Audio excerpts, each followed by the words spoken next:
हमारी फैमिली में बहुत डिस्कशंस होते हैं पैसे के बारे में. I was not allowed to trade in a lot of things. I was not allowed to own individual stocks. I was not allowed to invest in anything. I have a big problem with distributors. दिन में 12 घंटे काम करने के बाद किसी को जाके ये नहीं देखना कि मैं म्यूचुअल फंड में कैसे इन्वेस्ट करूं. तो उस पे मेरे को इतना हेट आया. मेरे को लोगों ने बोला कि यार तेरे से नहीं हो पाया शायद, तुझे नहीं पता होगा. What would you like to add about IPOs? It is very hyped up. अगर आप नए नए इन्वेस्टर हो तो डेफिनेटली IPO से दूर रहो. Investment bankers are like general stores. वहाँ पे सब कुछ मिलेगा. Do you think it's worth it trade करना? Please don't do it. Please don't. Trading सबको नहीं करनी चाहिए किसी को खुद. Unless and until ट्रेडिंग आपका प्रोफेशन है. मिस सोल्ड के एक और एपिसोड में आप सबका स्वागत है. आज मेरे साथ है एक very dear friend who's doing multiple things, but I'll give you a short introduction. She used to be an investment banker. She's an MBA from New York and she's also a creator now. And that's my friend Saili Rai from FinCocktail. Hi. Before we continue, आप भी हमारे साथ episode बना सकते हैं. If you want to be a part of Miss Sold, then fill the form link in the description. तो चलो शुरू करते हैं. Saili, tell me, what do you think is the current problem with buying financial products? Information. I think information जब भी किसी को चाहिए तो they don't know where to go. They don't know who to take the advice from and they don't know where they'll get the right advice. Because क्या होता है ना कि whenever we want, चलो for example, the two main things in financial products is one is investment and one is insurance. ये दोनों चीजें हमें जरूरत है इन दोनों की और इन दोनों में ही सबसे ज्यादा confusion होता है लोगों को. Because none of this is taught in school. This though we know, which is why we do what we do. Also, because it's not taught in school, we don't know where to go. 90% of the times, the information that we get is from somebody who's trying to sell us something. Okay. It is from, this is what my mother likes to call it, they're salespeople. Insurance agents हो या mutual fund broker हो या distributor हो, they are all sales people, right? वो उन्हें आपको बेचना है, आइदर उनका इंश्योरेंस प्रोडक्ट या म्यूचुअल फंड या स्टॉक्स या whatever. They want you to invest with them और buy insurance from them. So that is essentially like a sales person. तो अगर आप उनसे वो खरीदते हो तो उनका फायदा होता है, करेक्ट? बिकॉज थ्रू कमीशंस या फिर through like you know they have their quotas to fill and all of that, and obviously 99% of the time commissions are involved. So because those are the people who are trying to give you the information as well, and we go to them for the information, so they give you the information that will benefit them. Correct. मतलब वो आपको वही product बेचते हैं जो जिससे उनका भी फायदा हो. तो information I think is the biggest problem because unbiased information for you as an individual is very difficult to find. Correct. And most of the times these advisors, they exist. We just don't know where to find them. Correct. You know, this one thing that I have spoken about in my content, as well as I keep telling people individually when I meet them, I talk to them, is that let's say there are some companies right now, even in India, like SEBI has done a lot to, you know, restrict them from dealing this way. For example, let's say there's a company जो आपको बता रहा है कि ये investment आपके लिए सही होगी, आपने इसमें पैसे लगाने हैं. और उसके बाद यही सेम कंपनी जब आप उनके ऐप से वो इन्वेस्टमेंट करते हो एक छोटा कमीशन कमाता है. तो आपको ऐसा नहीं लगता है कि उसके एडवाइस में थोड़ा बायस हो सकता है? 100% होगा ही. एंड इन मोस्ट केसेस होता भी है because the company benefits the most when you trade a lot. Whenever there's a lot of turnover in your account, they make money because every time you transact, they are making money. छोटू सा cartoon. Exactly, which is why I have a big problem with distributors when we talk about mutual funds, right? Is that let's say there's a fund that's performing very well. फिर एक fund है जो इतना अच्छा नहीं perform करता. तो mutual fund जो है वो बोलती है कि देखो ये फंड अच्छा परफॉर्म नहीं कर रहा है, उसको बेचो, तो इसको और बेचो, हम आपको उस पर ज्यादा कमीशन देंगे. एंड उसके बाद आपको डिस्ट्रीब्यूटर का फोन आता है, वो बोलते हैं देखो ये फंड है ना, यहाँ पे ज्यादा अपॉर्चुनिटी है, तो आपको मैं स्विच करता हूँ. तो A, there is an impact of fees that is huge. And B, there is also the impact that occurs when you switch, the tax implication of that. Because मान लो आपने एक फंड में थोड़ा गेन बनाया है, आप उसको सेल करके दूसरे फंड में जा रहे हो, तो अब इस गेन पे आपको टैक्स भरना है. तो आपका जो रिटर्न होता है वो कुछ दिखेगा आपको, लेकिन उस रिटर्न को पोस्ट टैक्स बेसिस पे देख रहे हो ना, तो कुछ और ही होगा. एक और चीज होती है जो डिस्ट्रीब्यूटर्स आपको बताते हैं कि हम आपसे कमीशन तो ले रहे हैं लेकिन आपका इतना टाइम बचा के दे रहे हैं ना, आपको कोई चीज नहीं करनी. जो लोग एक चीज रियलाइज नहीं करते इज रेगुलर म्यूचुअल फंड्स में फीस डबल होती है डायरेक्ट से, तो डिस्ट्रीब्यूटर का कमीशन भी उसमें इंटीग्रेटेड होता है ना. तो मान लो आप डायरेक्ट 0.6% दे रहे हो, तो रेगुलर आप या तो 1 या 1.2% दोगे. अब इस फी का इम्पैक्ट कितना होता है ना, ये आपको पता होना बहुत जरूरी है, क्योंकि ये वाली जो फीस होती है ना, ये भी अगर मान लो आप 20 साल के लिए इन्वेस्टेड रहे तो ये 20 साल के ऊपर कंपाउंड होती है। जैसे आपका कॉर्पस बढ़ता है ये फीस भी बढ़ती है। और सैड पार्ट है कि ये कमीशन भी हर साल लगाया जाता है। Like if it's 1%, it's 1% of that fund NAV for every single year. So over 20 years it's taken for 20 years entirely. And अगर आपको देखना है कि आपने अभी तक कितना कमीशन पे किया है without revealing any personal information, तो मैंने वन फाइनेंस के कमीशन कैलकुलेटर का लिंक डिस्क्रिप्शन में डाल दिया है। So basically this is something that I have faced with respect to distributors, and my parents interact with distributors a lot, and now they've been doing that for years now. Yeah. So they're like, अब इतने साल से relationship है, अब इतने पैसे कमा भी लिए तो क्या करना है, थोड़ा वो भी खा रहा है, खाने दो, क्या फर्क पड़ता है? Correct. किसी और का भी भला हो जाएगा। Correct. But see that's the thing, right? पर आपको एक प्रॉब्लम बताता हूँ, आप फाइनेंस में कंटेंट बनाते हो, मैं भी वही कर रहा हूँ। Correct. लेकिन ना अब लोग क्या बोलते हैं, मेरे पास टाइम नहीं है ये सब करने का, तो मैं क्या करूँ। अभी हम क्या बोलते हैं कि इतना सारा कंटेंट फ्री में है तो सब देख लो, लेकिन अब दिन में 12 घंटे काम करने के बाद किसी को जाके ये नहीं देखना है कि मैं म्यूचुअल फंड में कैसे इन्वेस्ट करूँ। तो अब उनको डिस्ट्रीब्यूटर के रूट से भी नहीं जाना है, बिकॉज हमने बता दिया वहां पे सच्चाई क्या है। तो फिर अगर उसको खुद से कुछ करना है तो वो क्या करेगा? अगर आपके पास वक्त नहीं है और आपके पास इनफ पैसा है कि आपको इन्वेस्ट भी करना है, एक्चुअली सबको इन्वेस्ट करना ही चाहिए, that is the basis of why we create content. तो there are these entities that are called registered investment advisers. तो ये ना आपका जो पोर्टफोलियो है वो एग्जीक्यूट करके नहीं देते। आप क्या करते हो, आप उनके पास जाओ, it's like a consultation. What you do is you go to them, उनकी वक्त की कीमत होती है, आधा घंटा 1 घंटा, या फिर प्लान की कीमत होती है कि आप उनको एक प्रॉपर प्लान बनाने का टाइम दो और वो आपको आपका पूरा एनालिसिस करके आपकी income, expenses, life expectancy, dependence, ये सब कुछ एनालाइज करके आपको बताते हैं कि आपका इन्वेस्टमेंट प्लान कैसा दिखना चाहिए। तो आप इन रजिस्टर्ड इन्वेस्टमेंट एडवाइजर्स के पास जा सकते हैं और ये आपके लिए वो एग्जीक्यूट नहीं करते क्योंकि regulatory wise they are not allowed to do it, because फिर वो कॉन्फ्लिक्ट ऑफ इंटरेस्ट हो जाएगा ना। कि अगर उन्हें कमीशन भी मिलती है तो वो अगेन सेम चीज बेचना चाहेंगे बराबर।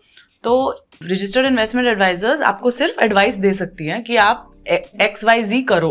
फिर आप you can go back to your जो फिनटेक कंपनीज है या फिर इंश्योरेंस एग्रीगेटर्स है ऑनलाइन, वहां पे जाके आप वो प्लान एग्जीक्यूट कर सकते हो। Okay. जो डायरेक्ट रूट से आपकी तरफ इन्वेस्टमेंट्स मतलब ले आएगा। तो आइडिया सिंपल है, ऐसा आदमी जो कमीशन से नहीं कमा रहा है उसके पास जाने का। Correct. Okay.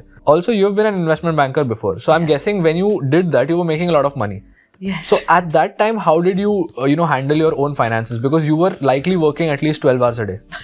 20. Okay. Yeah. I was working a lot of hours that time for sure. But फिर भी थोड़ा सा बेसिक नॉलेज था। Correct. क्योंकि क्या है ना कि हमारी फैमिली में बहुत डिस्कशंस होते हैं पैसे के बारे में। Okay. बिकॉज हमारी फैमिली थोड़ी अलग है। हाँ. वेयर इट्स नॉट कॉमन कि आप डिनर टेबल पे बैठ के बातें करो कि इन्वेस्ट कहाँ करना चाहिए। But our family has always been open since the beginning कि पैसे है, पैसे नहीं है, कहाँ डाले, कैसे ग्रो करे, ऑल ऑफ दैट।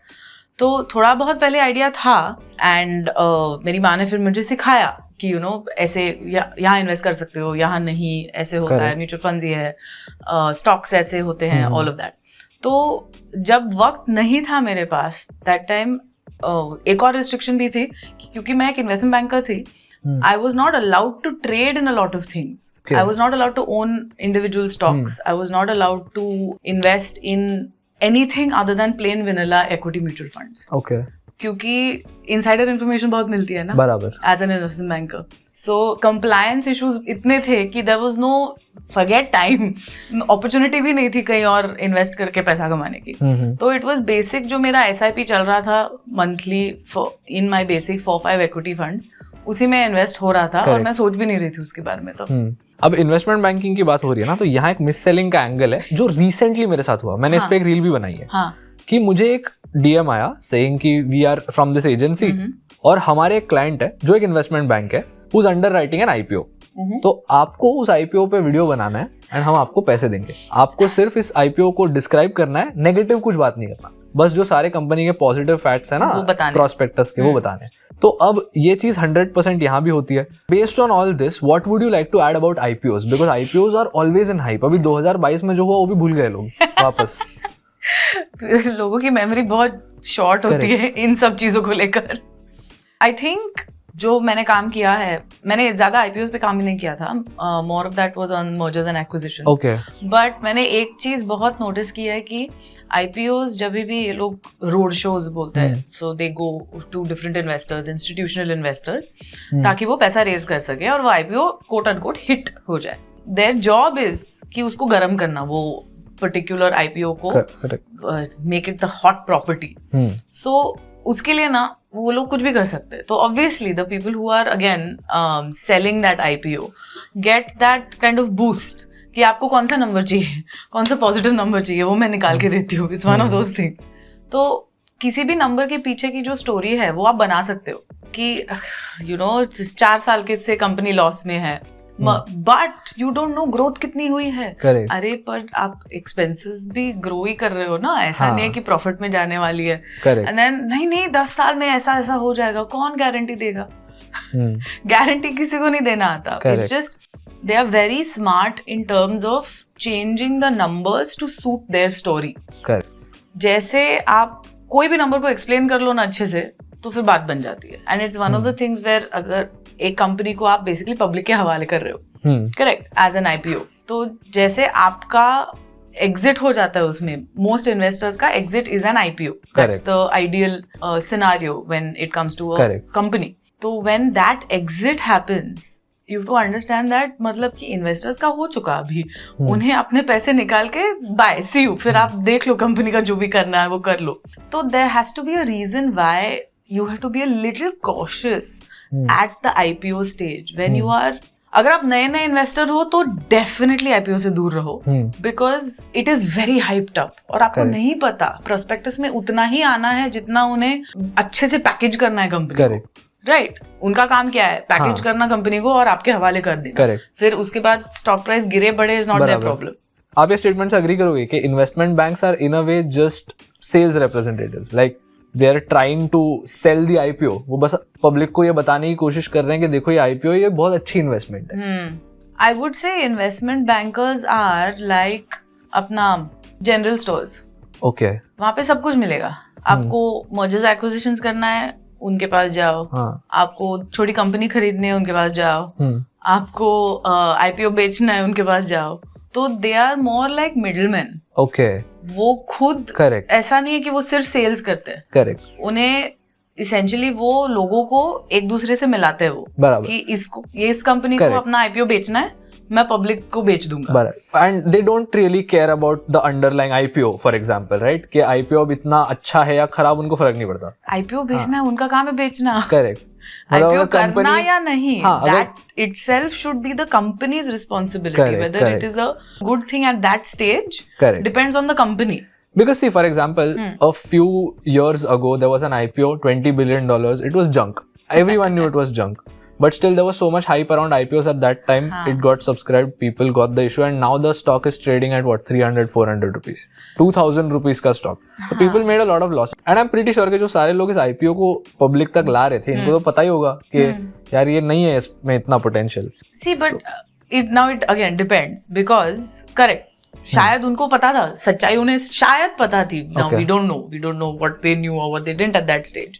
But आपको ये भी like you really have to believe that a company जो प्रोजेक्ट करती है IPO के बाद कि ये XYZ होगा, ये होगा, वो होना भी तो चाहिए। बराबर। अगर उसी में रुकावटें आ गए तो वो 2000 का जो प्रॉमिस पे था वो आएगा ही ना 200, 300, 400। करेक्ट। अभी एक और रिसेंटली एक रिन्यूएबल सेक्टर में एक कंपनी है जिसके बारे में बहुत बात हो रही है। उसका अबाउट 2008 या 9 फाइनेंशियल क्राइसिस के टाइम पे 400 का शेयर था, आजकल का 6-7 का शेयर है। 6-7 रुपए? हाँ, 6-7 रुपए। एंड अभी उसका कुछ, सॉरी, अभी 6-7 नहीं, अभी शायद 20 पहुंच गया है। So they're like, oh my God, ये come back and all that. But 2008 से कितने साल लग गए वापस आने को। It's still, तुम्हारा टाइम भी तो गया ना उतना। हाँ, उतना टाइम भी गया, but the company is still around. It's still working. There is still potential. It's just you don't know what will happen. So you have to understand कि रिस्क इसमें सबसे ज्यादा है IPO में, सबसे ज्यादा। लोगों को और एक चीज नहीं समझती ना कि अगर तुम IPO में इन्वेस्ट कर भी देते हो, तुमको एट मैक्स 1 लॉट अलॉट होगा, और वो है 15,000 रुपए का, और चलो मान लेते हैं तुमको 300% मतलब 3x हो गया वो, तो भी 15,000 बना 45, बट क्या है 45,000, लाइक क्या ही आ जाएगा उसमें, है ना? It's not that big of a capital. And मतलब बोलने का ये मतलब है रिस्क कितना ले रहे हो वो कमाने. करेक्ट. उतना पैसा कमाने आप इतना ज्यादा रिस्क ले रहे हो, मतलब वो पूरा जीरो जाने का भी है ना. हाँ 100%. सो वही तो. So IPOs is the highest risk category within equity also. Other than if you forget private equity and all of that. Okay.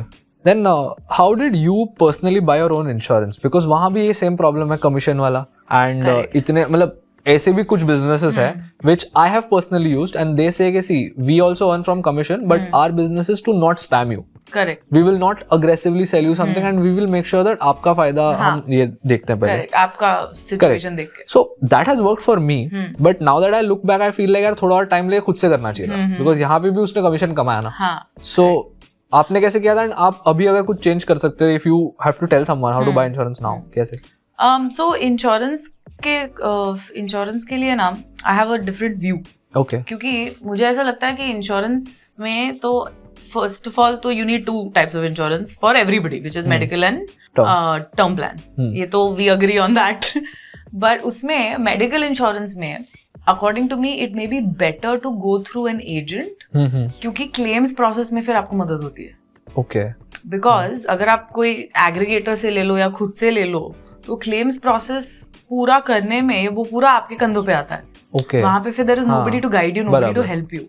So it is better to go to, see I would not say like any Tom, Dick and Harry agent, but essentially मामा आके insurance बेचता है. अरे कितने मामा चाचा बेचते हैं insurance, it's ridiculous.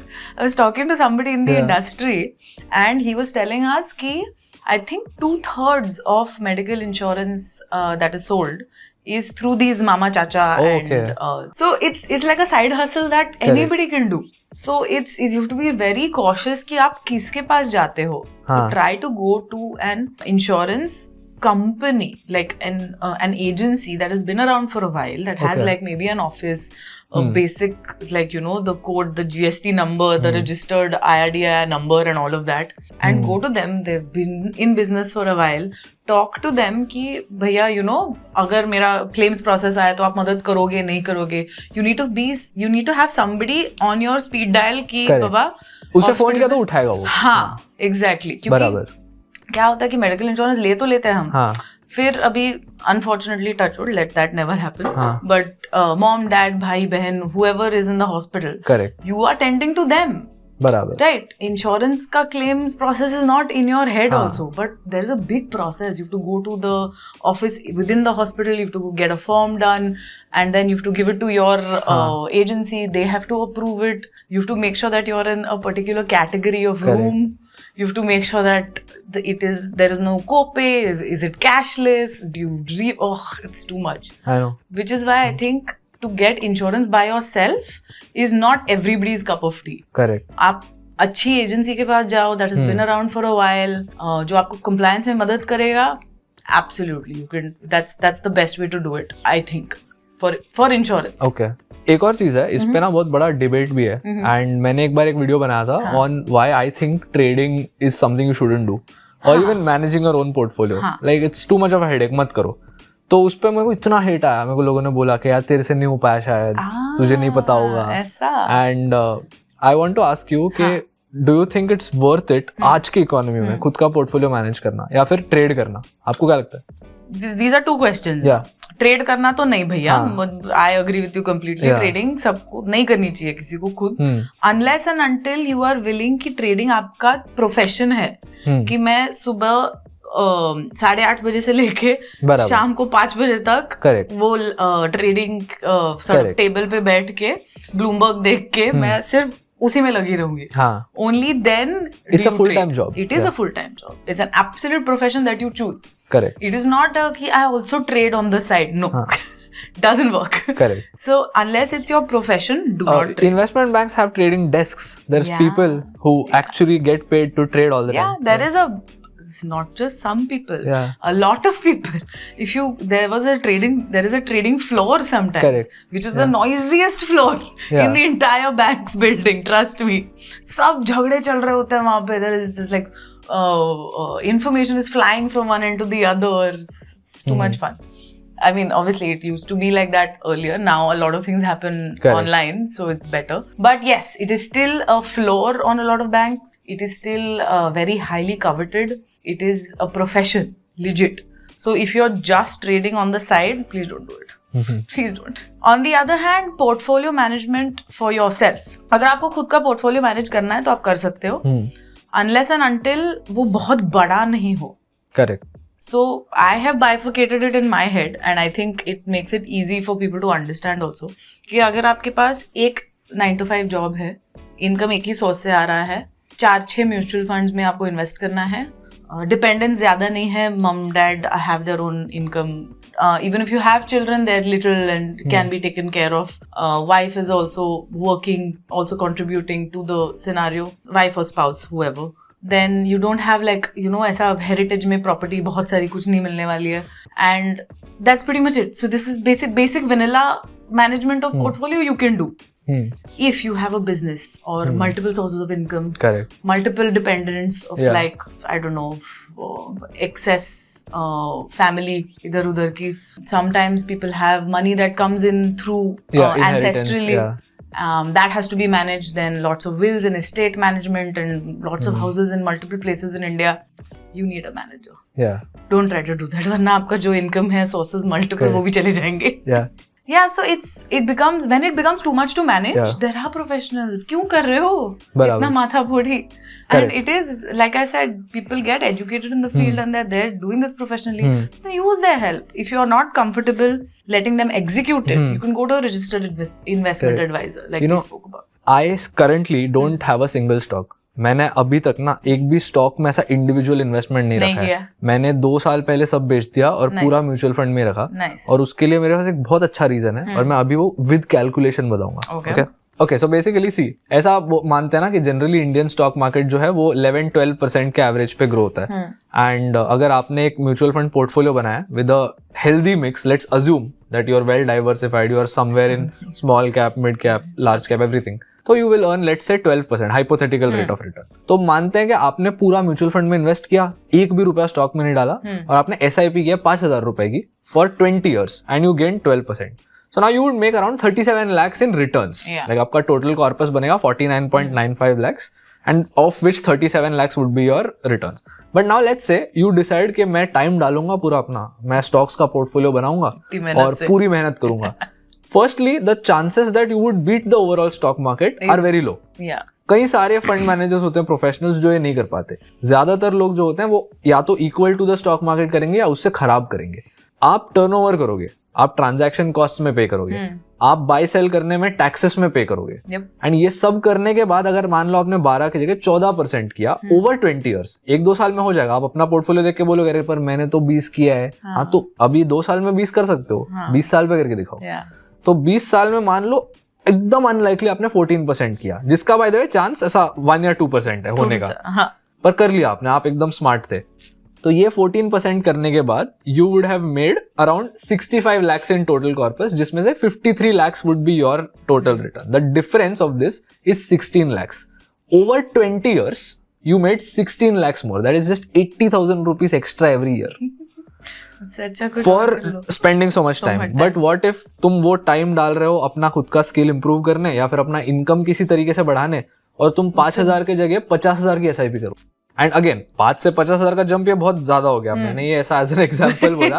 पर 5 से 10 भी कर लो. हाँ, if you can find a way to spend that time to increase your income, then that extra SIP amount can make the difference. So I feel like मैं SIP बड़ा करूंगा, मैं फिगर आउट करूंगा वो कैसे करना है, मैं कंटेंट बनाऊंगा, मैं और एक कोई इनकम स्ट्रीम फिगर आउट करूंगा, मैं बिजनेस स्टार्ट करूंगा, सब करूंगा, मैं इनकम बढ़ाऊंगा, लेकिन मैं यहाँ पे माथाफोड़ी नहीं करनी. Correct, I agree with you. मेरे पास भी स्टॉक्स तो बहुत ही कम है, गिन चुन के 3 या 4. So what percent of your portfolio is mutual funds and what's like stocks?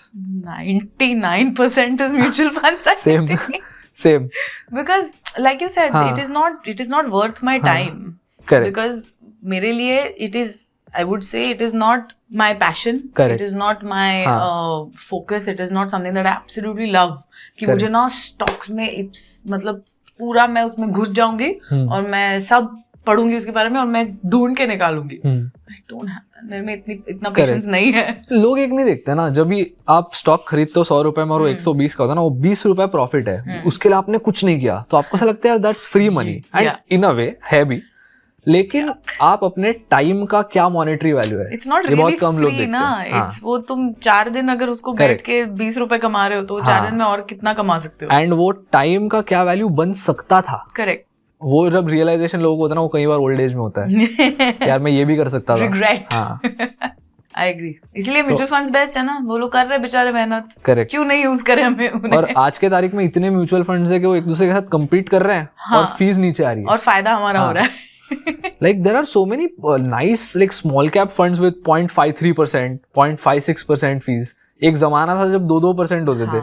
Regular वाले डबल लेते थे. Double. So in such a time there I feel कि it makes no sense buying stocks. I agree. Especially आजकल जो it's become so easy कि direct route से आपको invest करना है, it's become so easy कि आप मतलब क्यों ही इतना मेहनत कर रहे हो या फिर क्यों ही इतना आपको ट्रेडिंग करना है, क्यों करना है, मत करो. So that wraps up this episode. Thank you so much Saili for coming here. And अगर आपको इस वीडियो से कोई भी वैल्यू मिली तो मेरे चैनल को सब्सक्राइब कीजिए and be sure to check out Saili's handle with the link in the description. Thank you so much.